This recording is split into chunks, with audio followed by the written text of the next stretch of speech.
This week's guest is Miara Shaw, also known as Maven Mara, um, a distinguished life business strategist, leadership facilitator, captivating speaker, and accomplished podcaster and author. Mara, tell us more about you. Hi, well, thanks for having me. I say those things, life business strategist, public speaker. The thing I really love doing the most, I will say in this season of my life, is leadership development, predominantly with women entrepreneurs, predominantly with women of color, um, because we have some brilliant, genius ideas. And it's a matter of pushing those out into the earth. We can list all the barriers that we have to overcome just to be in the world, right? But I think really helping women unlock those gifts and talents they have and share those with the world is what really lights my fire in this season of life. I love that, and I love that you made a point to say in this season, right? Yes. Because we have so many different seasons that we go through in life, and we evolve, right? So what Yes. we love today is not necessarily what we're going to love tomorrow, and so on and so on. So it's great for you to say that for our audience to know that it's okay to change your mind. It's okay to evolve. Absolutely. And that's what we want you to do. And that's why we have Amara, right? That's why we have Yes. Deneen. Yes. So let's get into how you help high performing leaders cultivate their own balance rhythm. And let's start with what is balance rhythm. So in my community that I call Maven Nation, we call balance rhythm really what people use as work-life balance or work-life harmony. I use the word rhythm because life is in motion, right? Monday won't look like Tuesday, Tuesday won't look like Wednesday. And so it is a rhythm, but how do you define that rhythm? We use boundaries to do that, right? We don't know what tomorrow's going to bring. We can journal it, put it on a Google Calendar, set pop-up alerts and all the things we do, but really how we manage the balance in our lives is what are we going to say yes to, what are we going to say no to, and really what's most important to us. And that really comes with figuring out those priorities of what's really most important to me, not what my family says should be important, my employer, friends, whoever it is, but in the soul of us, what is really important to us. So that's what balance rhythm means, is creating that harmony in your life for what you want it to be, what it looks like for you. Absolutely. And what's very key in what you said is you. It starts with Yes. us as an individual thing, right? I love that you stress that it's not about your employer, your family. No. It's truly about you. And I think when the more, and you know, and the more that we repeat this, the more that we say Yes. this, it will resonate with people, right? Because a lot of folks are not there yet. They're not They're there. not. Yeah. About, yeah, it's about me. And that's, again, that's Yeah. why you exist doing what you're doing. That's why I exist doing what I'm doing. So they say you are an energetic host of Success with Sanus, a transformative personal development podcast designed exclusively for leaders who seek to excel in both their professional and personal lives with balance. So, this podcast, Women of Color, an intimate conversation, is about empowering women of color and elevating their voices. So, your podcast, Success with Mm. Sanus, is a transformative personal development podcast designed exclusively for leaders, as I've said. So, what three actions would you coach women of color to take to tap into their power and voice? So the first one is that we just talked about, and Mm-hmm. that is spend some quality time with yourself. As you said, everyone is not there yet. And for me, getting there to here, I call it becoming the maven. I feel like I cried for a year. It was unsettling. It was uncomfortable because, I had kind of created this hustle and bustle life from being in the corporate space as a high energy trader and Oh, wow. generating billions for companies and doing all of these things. And the next season of my life came after a layoff. So it was like, what the heck am I supposed to do now? And the first thing I had to get a grip on was, what does Myra want? Mm-hmm. I know what Myra's been doing and doing well, which I needed all of those to lead me to the journey I was about to go on. but it really was spending that first point, spend some quality time with you. No one can tell you what your dream is. Yeah. A dream is put in you. You have to decide how you're going to bring it out. So the first key point I tell women is you got to spend time with you. We, especially as women of color, listen, we balance a lot of balls, wear a lot of hats, do a lot of things.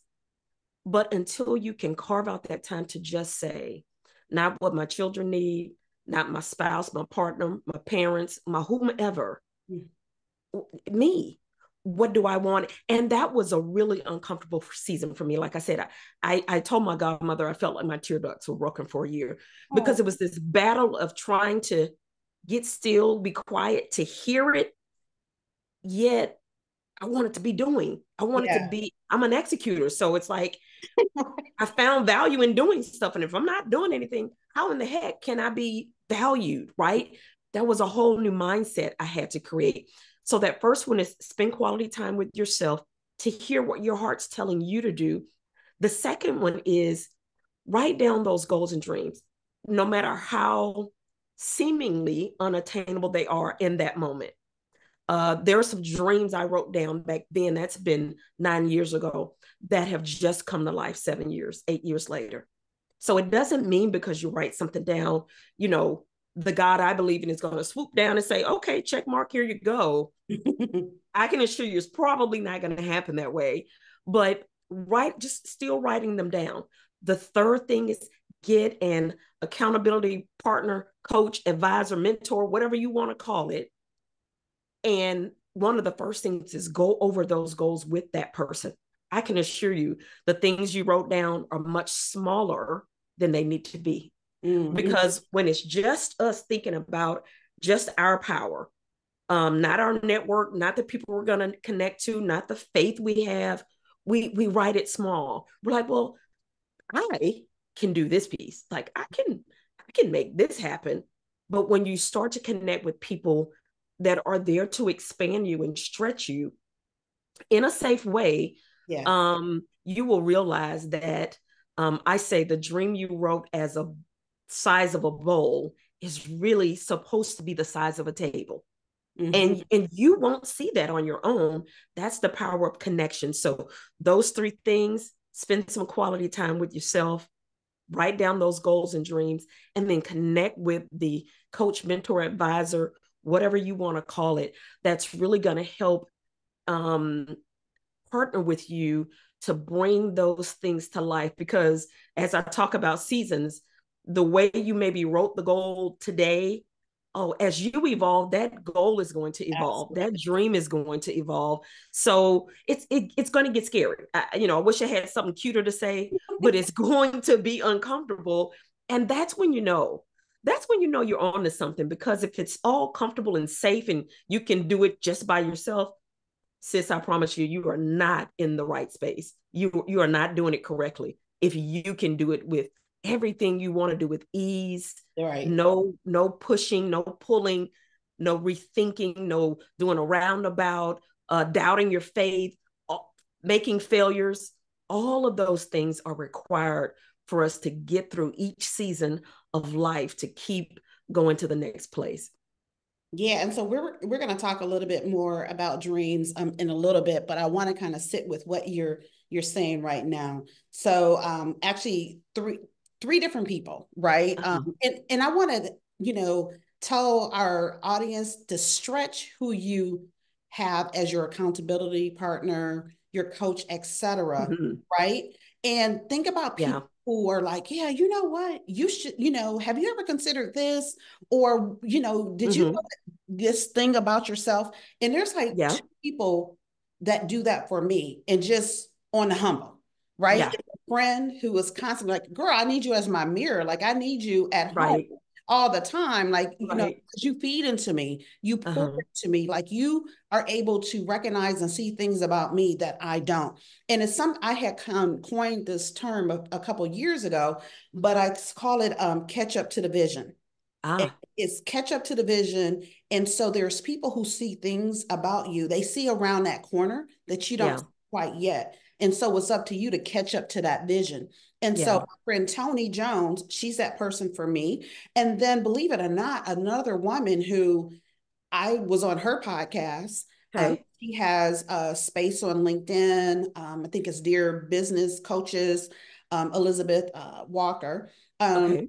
and same with her. Like she wants, I'm going to be back on her podcast. And she's like, oh, I want to, talk to you about panels, blah, blah, blah. And I'm like, okay, well, that's different than what we initially talked about.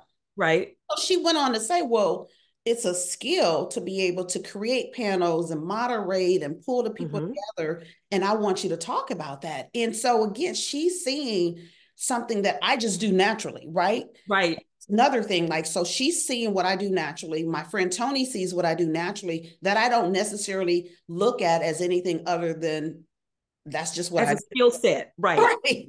And look at a income generating skill set. Yes, that Yes. part. That Okay, part. that part. Absolutely that part. Okay, so let's kind of move on to this. And you went through your year, and I'm sure that I mean, well, you know what? You were forced to pause, if you will, Yes. in that year. But let's talk about the power in the pause. Why Okay. is it important for us to pause? And how are some ways that you pause?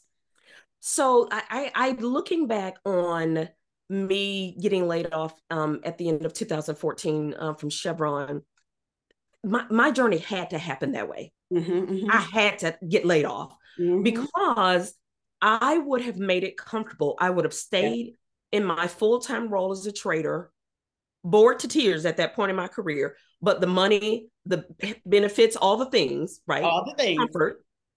And I would have continued doing what I had started doing was networking events, women on the side. I Mm-hmm. can do both of these. This is fine. So the pause was critical for my journey. God knew that was the only way I was going to take the leap of faith. I had to be pushed into the leap, Yes. right? I still say, looking back 9 years, I still don't believe I would have had the courage Mm. to resign. Yeah. I still don't think, although knowing that I love this part of the journey now, I Mm-hmm. still don't think I would have had the courage and the bravery to say, I'm walking away from this six-figure job with six-figure bonuses. I, Right. I was like, who really does that, right? So I knew my pause had to happen how it did. Mm-hmm. What that did for me was force me into that quiet time. Again, I'm an executor, I'm a doer. I can go. Listen, you talk about get it done, I can get Right. it done. And I had not learned a different way. And I was working with a life coach, and she told me, if you don't learn how to slow down, you're going to hit a brick wall. And when I tell you I left that lady's office, I was on fire, Yeah. mad. Because I thought, how dare she tell me that this is how I have created success? Yeah. This is what I know that works. And that was the beginning of the pause. Because then I called my best friend and was like, Right. and she was like, well, even Superwoman has to learn to take her cape off. Mm.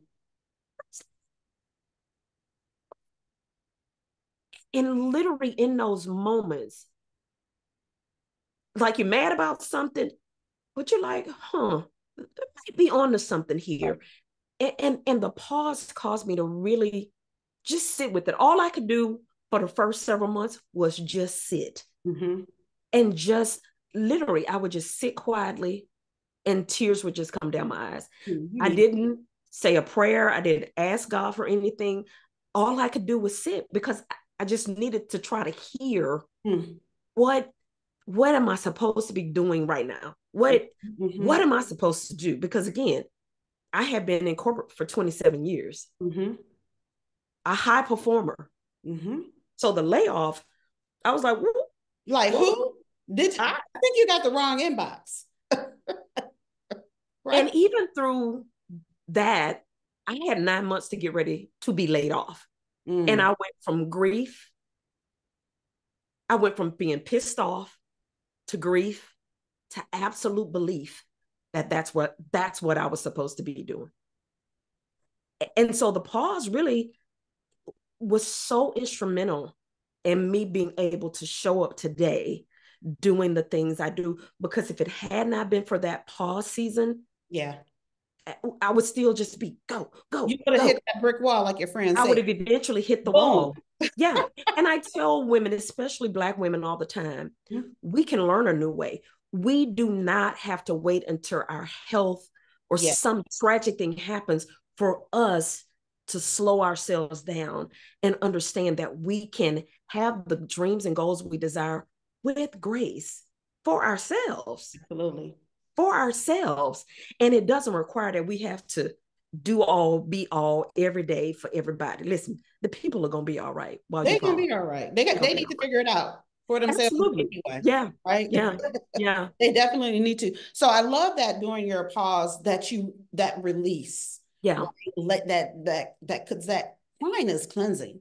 Oh, Right? yeah. And that's all it was just, I said it was breaking my stony heart Mm, and making it palatable for the new season yes. because and I needed all of that. Again, I was, working with predominantly white men, trading, like you're just going, you're executing. And for Mm-hmm. me to get the right heart to deal with the women that I now work with, listen, yeah, God had to have a little talk with me first. Yeah. He had to straighten some stuff up, clean some things out before I could be in a position to hear with my heart what women were saying about the dreams they wanted. And Right. sometimes they don't even know what the barrier is. I don't know why I can't take the step. I've Mm-hmm. got to be able to hear What's the really block? what their heart is saying to help them figure out what that step is. Absolutely. And what I want to kind of say, you mentioned that had you not been laid off, that you would Mm-hmm. not have made that change. I want to kind of say, to again, those that are listening or watching, it's okay. You know Yeah. what I'm saying? It's okay. That, when you do something, you think back, oh, I could have done it like years ago or whatever. It's okay Yeah. that you didn't. And be Yeah. okay with that, right? Because I think sometimes it's timing. You weren't Oh, meant yeah. you Yeah. hadn't learned everything that you needed to Yeah. learn until you Yeah. did. You It know was what I'm perfect saying? timing. Yeah, perfect timing. And so we have to take the time, Yeah. the pause to reflect on that and say, you know what, that actually happened when it was supposed to. Here's Yeah. where I'm at. Here's what I've learned. And now I can take this with me to whatever that next is. Yeah, for sure. Yeah. So I'm going to pivot a bit. I honor my late sister, author, and poet Soul True by asking about Dreams Deferred, which is the title of one of her books. And you talked about, something that you have wanted to do 9 years ago, and you're kind of now doing it now. So please tell us more about that, if it was a dreams deferred, or if there's some other dreams deferred moment that you want to share. Yeah, so really this dream deferred, when I read that and checked out the book, for me what came to mind immediately is oftentimes I feel like, at least for me, my dream deferred, I knew what it was like in the back of my mind, which really is one of the things I do now, podcasting, being able to reach a larger audience with Mm-hmm. what I feel like I was created to share. Fear says keep deferring it. Right. You're not ready. You need Mm-hmm. another session. You need another class. You need a new mic. You You need need something, a right? new light, like foolishness, right? All of those things, I think for me, it was fear Mm. that said, just keep it small. Just keep talking Yeah. to the ladies, maybe on your email list. Don't create a whole podcast. Don't try to get a live streaming television show yet. Like, Mm. don't do that yet. You're not ready. Well, when am I gonna be ready? If I'm not ready now, what is ready gonna look like, right? So for me, that dream deferred was around a few specific things of really going larger with what I wanted to share. Right now, it's the podcast space. And again, fear was what kept saying, "Oh, not yet." Well, everybody has a podcast. And, all of these things that the power of a mentor, coach, or advisor, when you say really what it boils down to is foolishness to that person, really, that's what you're telling yourself, girl. What's the start date for this podcast? Right. Right? That's their job to push you past all the excuses. And just because it's an excuse doesn't mean it might not be legitimate in some way, right? True. I don't want True. women to hear that and think, True. oh, I have an excuse that's not valid. it could be valid, but Absolutely. if it's legitimate, there is a solution. Yes. That means there's a solution. So that dream deferred for me when I went to the book and kind of glanced through that. I was like, really, the thing that popped in my head was, I know what it is. I've written it down, but fear keeps saying, not yet. Keep deferring. Keep Mm-hmm. deferring. It's not time. Yeah, and I love that. So we share that, right? For me, it was Mm-hmm. the podcast. So I had wanted to start it. So my podcast actually came from a panel that I created while I was in corporate. And I had Okay. created this panel for a national event in 2017. And I moderated that panel for 3 years straight. And then in 2019, after the last one, someone said, "What's next?" I'm like, "Oh, I'm going to do a podcast." So this was October 2019. Fast forward to 2020, and I'm like, yeah, I still want to do the podcast, right? But then I'm hemming and hawing, right? I'm like, girl, what? And then I'm like, well, I wanted to look a certain way. It needs to, be perfect. And so I realized that I had a fear of being vulnerable. Mm-hmm. So once I caught a thing, I just Nike'd it and went ahead and did it, right? I Yeah. launched the podcast in October of 2020. And grew from there. And Yeah. there's so much that we can do with this space. And now I will say this: had I done it before April 2020, it obviously was not the time. Yeah. It was Yeah. the time when it was the time. Mm-hmm. I'm okay, right? And I'm okay with that. Yeah. I embrace that, and then you move forward from there, and you grow from there, and you add, and you just continue to perfect. And so, who's connected us is actually our podcast coach, Yes. Yes. Danielle Sarah Corbett, who I actually had a conversation with yesterday. And so, when you were saying earlier how connect with someone, accountability, a partner, a coach, whomever, mentor. Absolutely, because like with Danielle, one of the things that I said for people who are like, oh, should I, get a coach? Should I work with Mm-hmm. Danielle for podcast marketing, et cetera? I said, well, you know what? When you do enter a relationship, you're limited thinking, right? Or you just with the knowledge you have at that time, you're like, oh, this is what I want to accomplish, right? And so you have an idea of how to get there, right? Right. And then you're asking this person for help, but then that person sees beyond, again, catch up to the vision. They Yeah. see other things because they have that expertise. So Right. I'm going to ask you the questions to really get to what it is you really want to accomplish.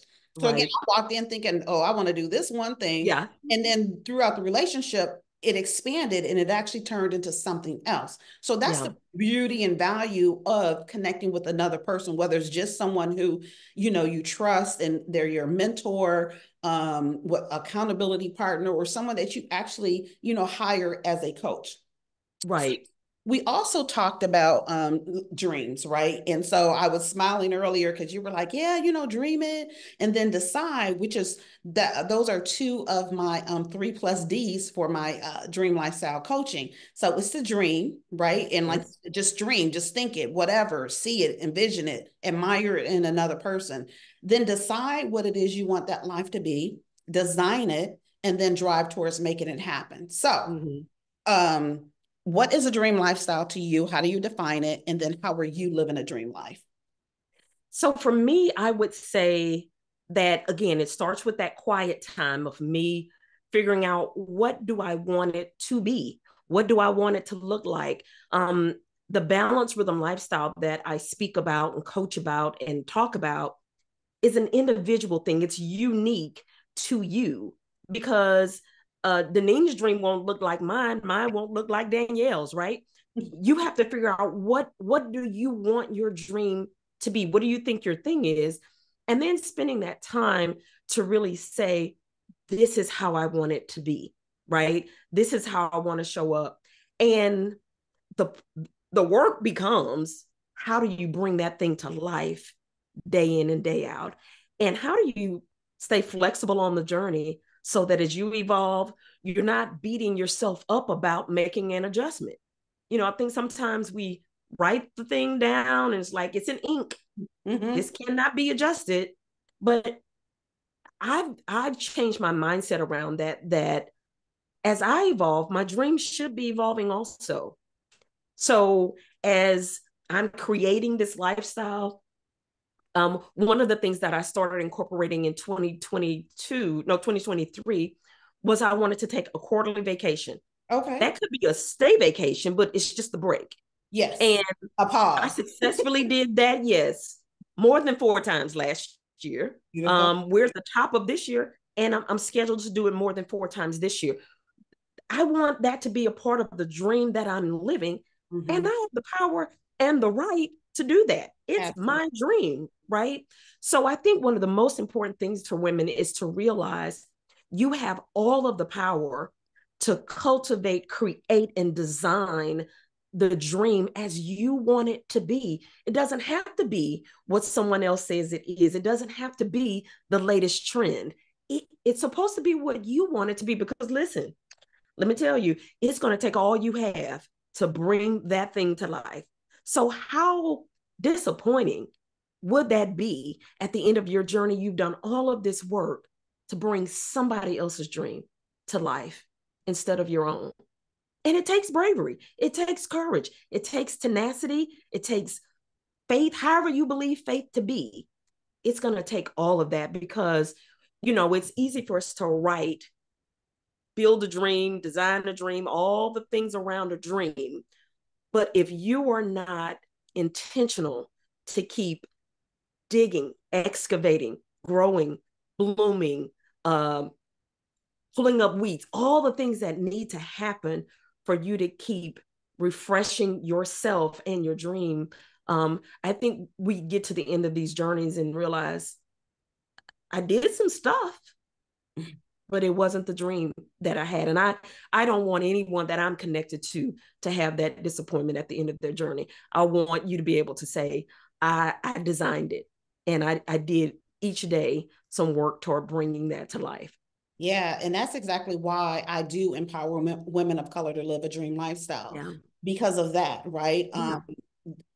Back before I did, back actually, I think it might have been before I retired or right after I retired in June of 2022, someone else who had retired maybe the year before, and so they were retired, and then I heard that they had went back to work, and they went back doing the same thing that they retired from, the thing that they didn't like. Mm, Like, oh no, I was so sad for that person. I'm like, yeah. no, no, no, no, no. I want women to find out their joy. And it does not mean you have to retire. You don't have to Right. leave that place. What it Yeah. means is spend time with you, pause with you, get to know Mm-hmm. you, get to understand what it is you want. Dream, dream, dream, dream, dream, and then Right. start moving towards that. It Yeah. could be an and, right? Yes. Do that. Because everyone's not created to be an entrepreneur. No.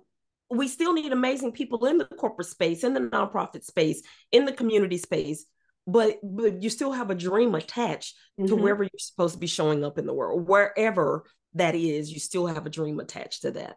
Absolutely, absolutely. And to, again, figure that out and tap into it. So before we wrap, what would you like to leave our audience with? I think that really, you listen to this episode, and you hear all the joy that Deneen and I have about dreams and bringing them to life and all of that. Know that we have experienced setbacks, failures, doubt, do it again, start it over, throw it away, all of the stuff. I tell women I dust my LinkedIn resume off once a month. I'm going back to corporate every month. I'm like, this is too much, right? I know that's not the space for me in Mm-hmm. this season. Maybe it is in the future. That's not something I wrote down. I don't desire that. But no matter what the twist, the turn, the setback, the start over is, that you are CPR. That means you're capable, prepared, and ready for your very next step. Whatever that step is, you're CPR for it. Capable, prepared, and ready to take it. Oh, I love that. I love that. We're Miara Shaw, thank you so much for lending your voice on Women of Color in Intimate Conversation, and enjoy the rest of your day. Thanks for having me.